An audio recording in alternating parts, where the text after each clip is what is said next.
Pozdrav! Dobrodošao u serijal videa Prodajem tvoju uslugu ili proizvod.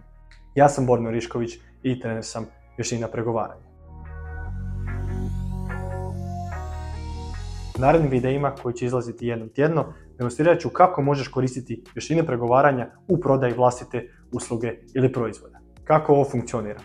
Osoba s kojom demonstriram će se predstaviti, reći tko je, što radi i koju uslugu ili proizvod prodaje, a zatim mijenjam uloge. Ona je svoj klijent, a ja prodajem njenu uslugu. Vjerujem da će ti ova demonstracija pomoći, bez obzira bio tek početnik ili iskusniji prodavač. Ja sam Ksenija Granc i imam profil na Instagramu Mala škola ulaganja i pomažem ljudima koji imaju višak novaca i žele ga negdje investirati, da im pokažem kako da to naprave i da izbjegnu neke greške koje najčešće ljudi rade koji kreću s tim. I pomažem im da nađemo neki način koji bi njima najbolje odgovarao s obzirom na njihove želje i toleranciji na rizik.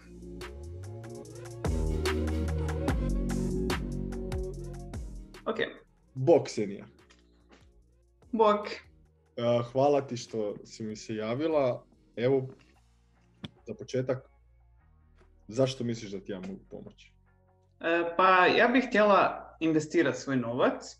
Mislim, to bi stvarno htjela, zato što imam neke ušteđevine i imam višak prihoda svaki mjesec. Pa razmišljam da bi trebalo to negdje uložiti, čitala sam da bi kao to trebalo biti dobro, ali ne znam baš ništa o tome i nisam to nikad radila. Pa onda sam tak naletila na tvoj profil i vidjela sam da se s tim baviš, pa sam mislila da mi možda možeš pomoći. Dobro, a kada si rekla, vidjela sam da se baviš investiranjem i tako dalje, mislim da bi to trebalo. Zašto misliš da bi to trebalo? Pa htjela bi to, zato što znam da mi novac gubi na vrijednosti ako ga samo držim na banci. Gubi na vrijednosti zbog inflacije i čitala sam o tome da je investiranje dobro, zato što na taj način novac dobiva na vrijednosti kroz vrijeme, a ne gubi. Dobro, i što točno ti želiš onda sad od mene? Evo, da krenemo odmah direktno sa očekivanjem. Pa ja bih htjela da mi pomogneš da vidim šta to uopće je i da mi, mislim, kako to funkcionira i koje su opcije i da vidim šta možemo napraviti i htjela sam provjeriti da je to onako previše rizično za mene.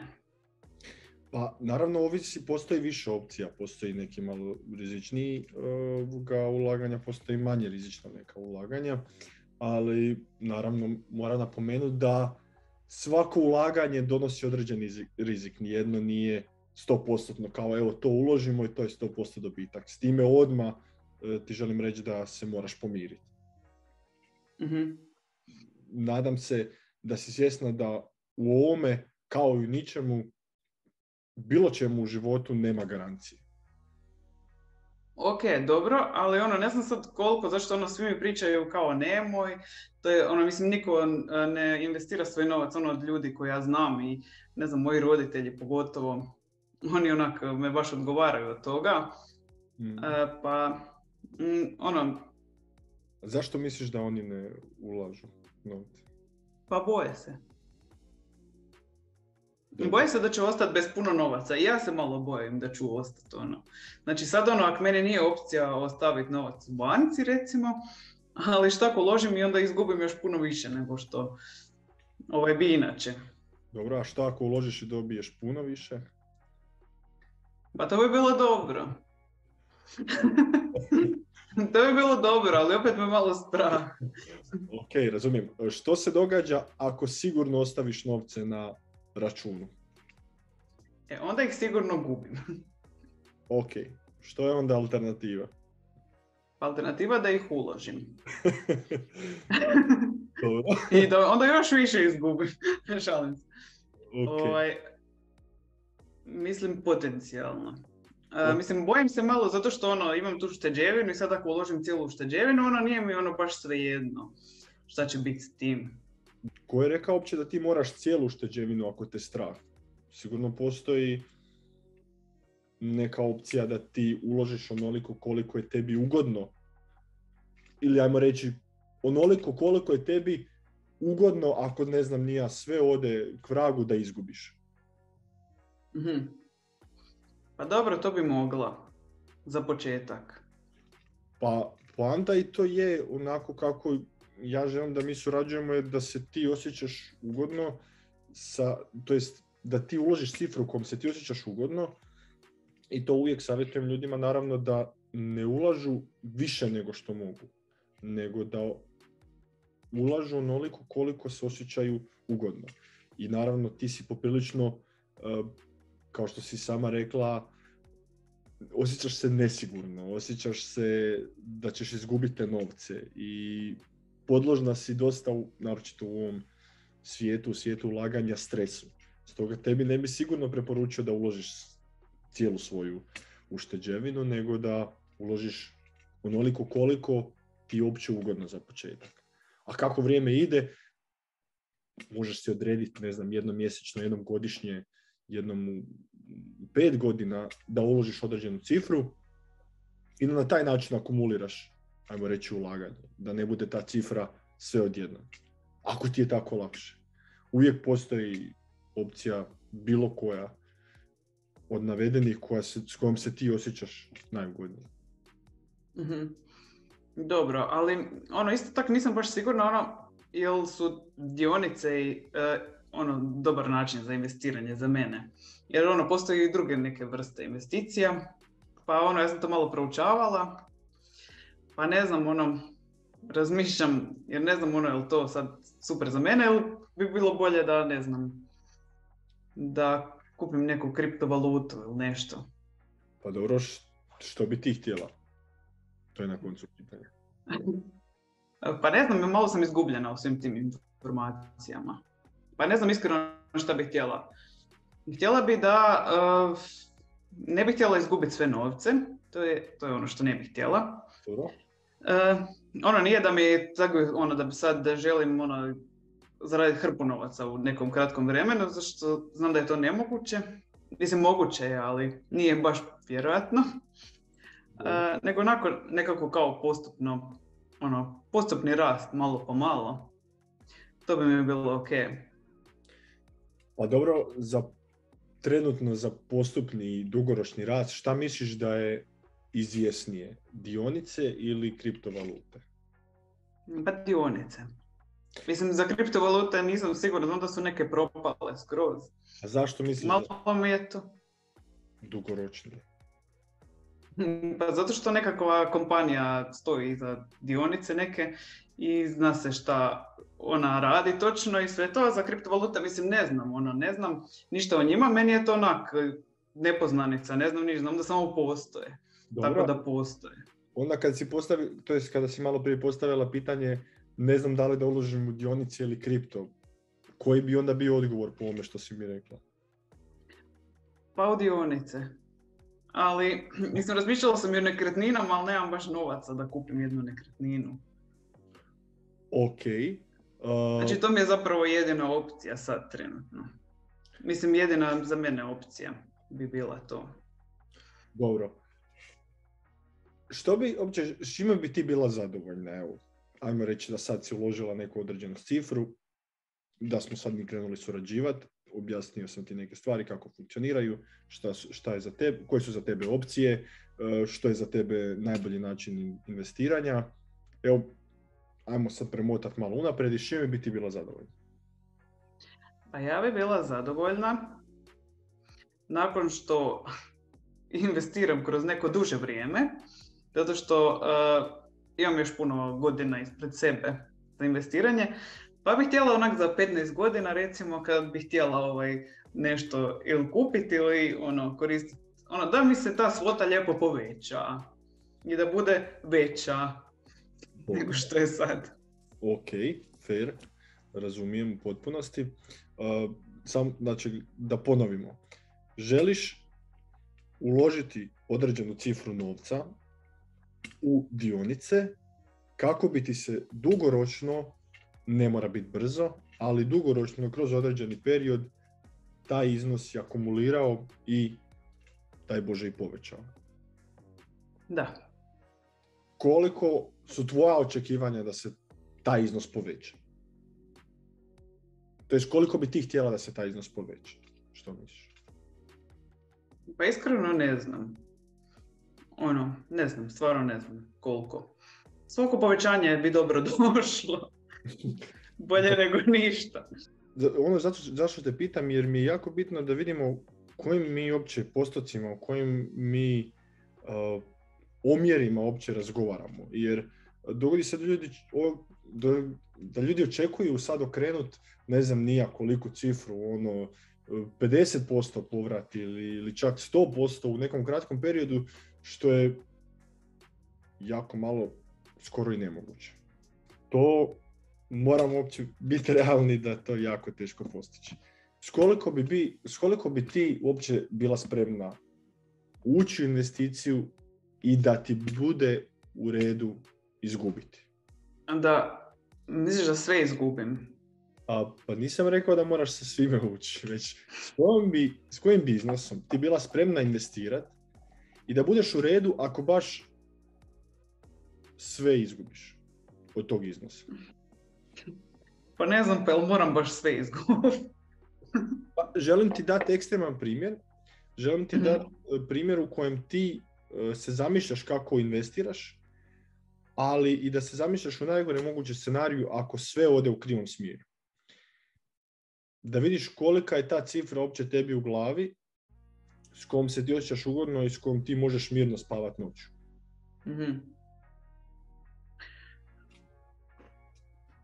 Pa ne znam, bojim se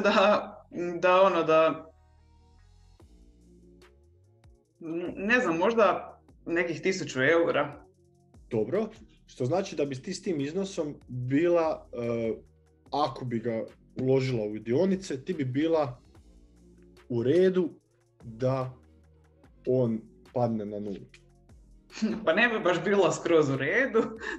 Hipotetički govoreći, kao bilo bi ti, mogla bi preživjeti da on padne na nulu. Ajmo tako reći. Da. Ok, onda imamo iznos kojim si ti spremna ući u investiranje. Ok, dobro. Dobro. Reci mi, sad kad već pričam o tome, ti očigledno imaš namjeru i želiš investirati, imaš neku ušteđevinu i smatraš da bi trebalo, jer nema smisla držati novac na računu, naročito zbog inflacije. Reci mi, šta te točno onda muči? To je šta te sprečava da mi krenemo? Pa nisam sigurna da li mi ti stvarno možeš pomoći, da li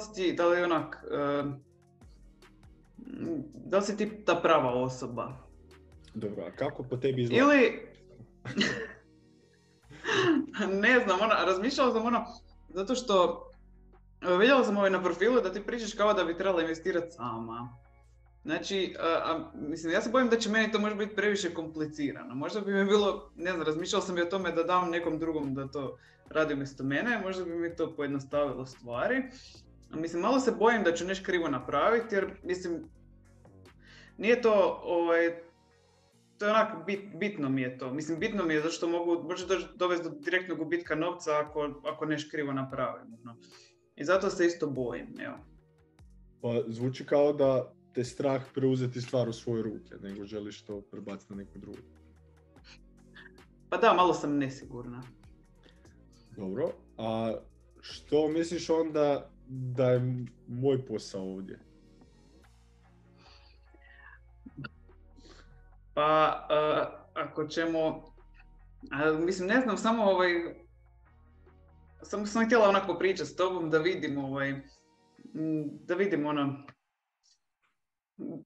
možeš mi reći je li to previše komplicirano ili nije?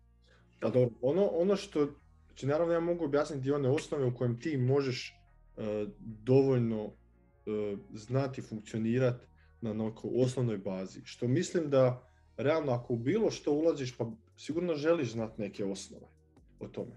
Šta ako ti to nekome predaš i daš nekome cijelu odgovornost za tvoje novce, a ti nemaš pojma šta se događa, nemaš pojma šta radiš.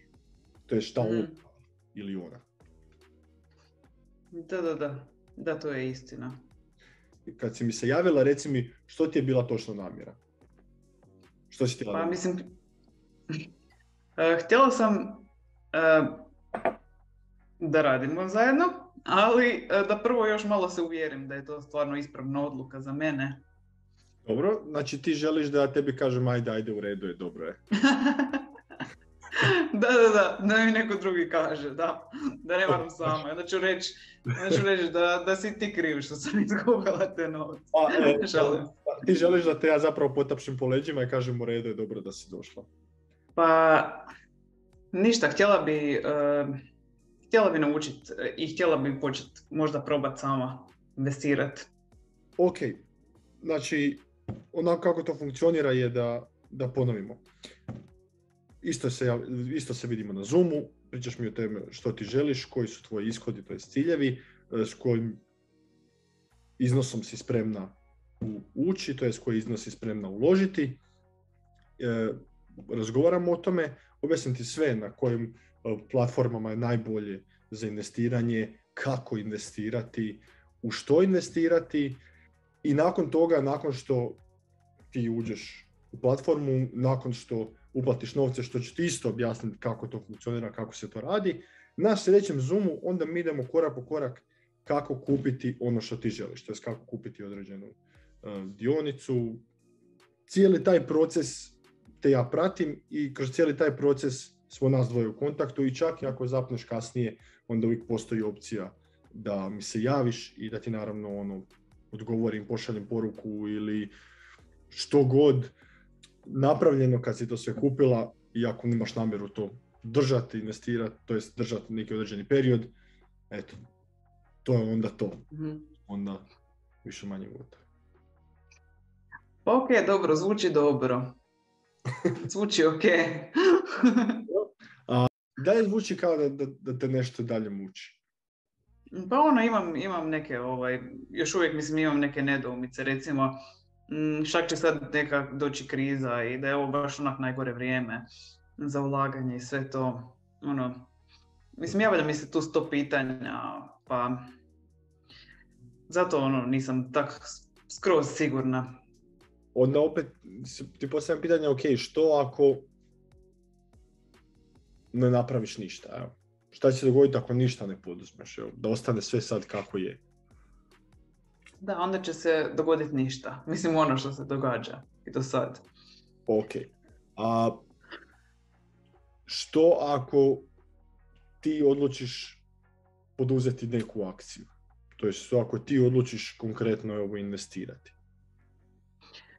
Pa onda postoji nekakva šansa da ću postići svoje ciljeve. Dobro.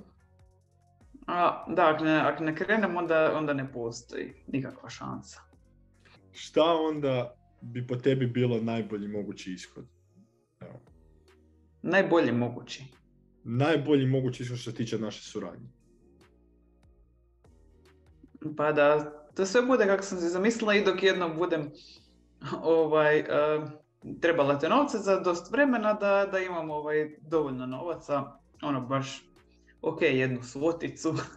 Dobro, evo, to je najbolji mogući ishod. Šta je najgori mogući ishod u našoj suradnji?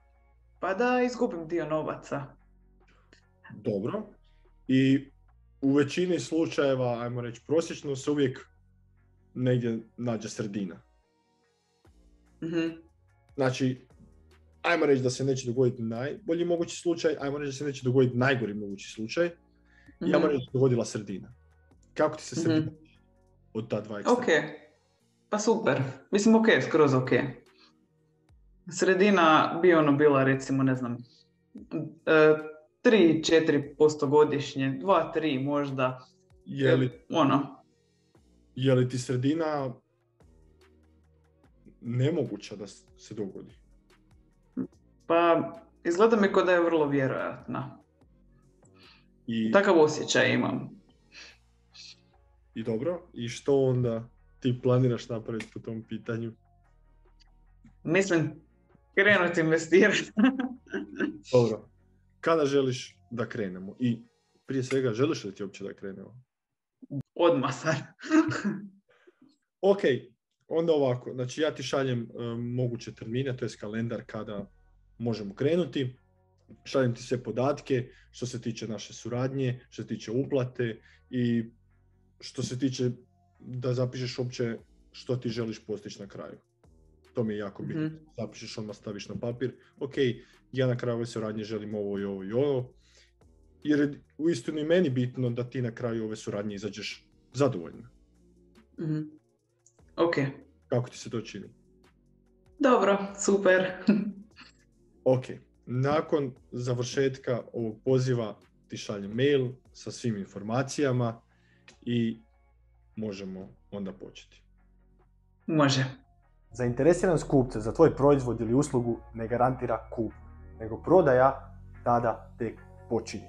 A kupnja se događa u trenutku kada kupac jasno vidi sebe u korištenju tvojeg proizvoda ili usluge. Stoga na tebi da kupljova vizija korištenja toga proizvoda ili usluge bude što jasnija i realnija. Ova demonstracija ili ova prodaja mogla trajati puno kraće, ali sam nastojao da svojim pitanjima što više pojačavam motivaciju klijenta za kupnju. Dakle, poanta ove demonstracije je da koristim što više tehnika kako bi obuhvatio što veći spektar mogućih situacija. A ukoliko želiš i ti sudjelovati u ovoj demonstraciji, prijavi se na linku niže. Pitanje za tebe. Koje sve tehnike sam koristio u ovoj demonstraciji? Zanima me tko ih može nabrojati najviše. Piši mi u komentare. Ne zaboravi, s razlogom svi vrhunski profesionalci svakodnevno treniraju svoju vještinu. Zašto? Jer upravo je vježba ono što te čini majstorom. Vidimo se.